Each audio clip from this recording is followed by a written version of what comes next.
దేవునికి ప్రియమైన సంగమ, ఈరోజు దేవుడు మనకి ఇచ్చిన ప్రవచన వాక్యం ఇదియే. సామెతల 15వ అధ్యాయము 7వ వాక్యము.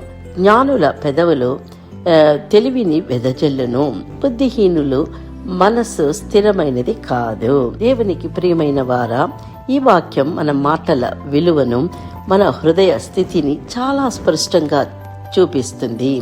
మనిషి నోరు కేవలం మాటలు మాట్లాడదు, అది హృదయంలో ఉన్నదాన్ని బయట పెడుతుంది. జ్ఞానమున్న వారి పెదవులు ఇతరులకు వెలుగు, దారి, ఓదార్పు, బోధన ఇస్తాయి. కానీ బుద్ధిహీనుల మనసు స్థిరముగా ఉండదు, కాబట్టి అతని మాటలు కూడా గందరగోళం, గాయం, తప్పుదారి తీసుకు వెళ్తుంది. దేవుడు మనకు నోరు ఇచ్చింది కేవలం మాట్లాడడానికి కాదు, జీవితాన్ని కట్టడానికి. మాటలతో మనం ఓదార్చగలం, నిలబెట్టగలం, దారి చూపగలం, ప్రోత్సహించగలం. అలాగే మాటలతో గాయపరచగలం, కూల్చగలం, నిరుత్సాహపరచగలం కూడా.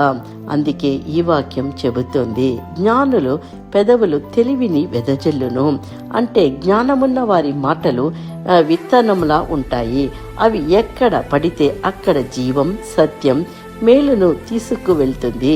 కానీ బుద్ధిహీనుల మనసు స్థిరమైనది కాదు. మనసు స్థిరంగా లేకపోతే మాటలు కూడా స్థిరంగా ఉండవు.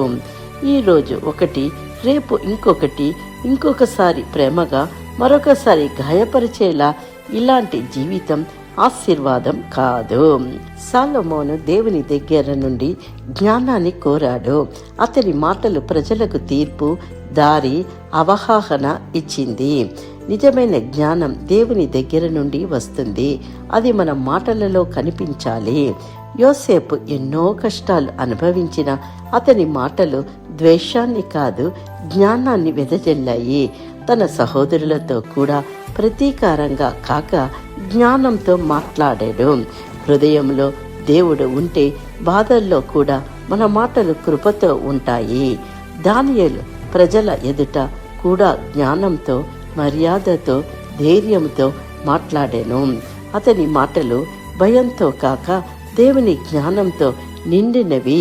జ్ఞానులు మాటలు సమయోచితంగా, గౌరవంగా ఉంటాయి.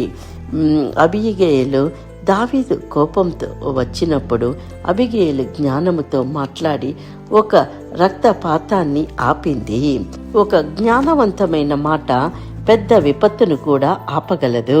పేతురు కొన్నిసార్లు ఆలోచించకుండా మాట్లాడాడు, కానీ పవిత్రాత్మ చేక అతని మాటలు ధైర్యంతో, సత్యముతో నిండిపోయాయి.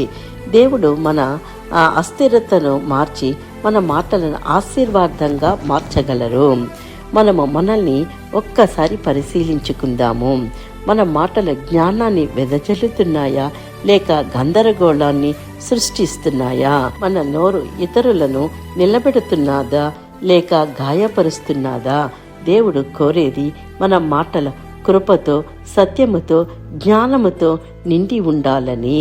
ఒక చిన్న ప్రార్థన. ప్రియమైన సహోదరి, సహోదరుడా, ఈ వాక్యాన్ని వింటున్న దేవుడు మనతో ప్రవచనపూర్వకంగా మాట్లాడుతున్నారు. సొలొమోను వంటి జ్ఞానాన్ని, యోసేపు వంటి కృపను, దానియేలు వంటి ధైర్యాన్ని, అబిగయీలు వంటి సమయోచిత మాటలను, పేతురు వంటి మార్పును మనకు ఇచ్చి ప్రసాదిస్తున్నారు. మన పెదవులు గాయపరిచే మాటలు కాదు, స్థిరపరిచే మాటలు మాట్లాడినట్లు చేసి ఆశీర్వదిస్తున్నారు. వాక్యాన్ని మనకని తీసుకుందాము, ఆశీర్వదింపబడదాము. Amen. Please like, subscribe and comment. Thank you.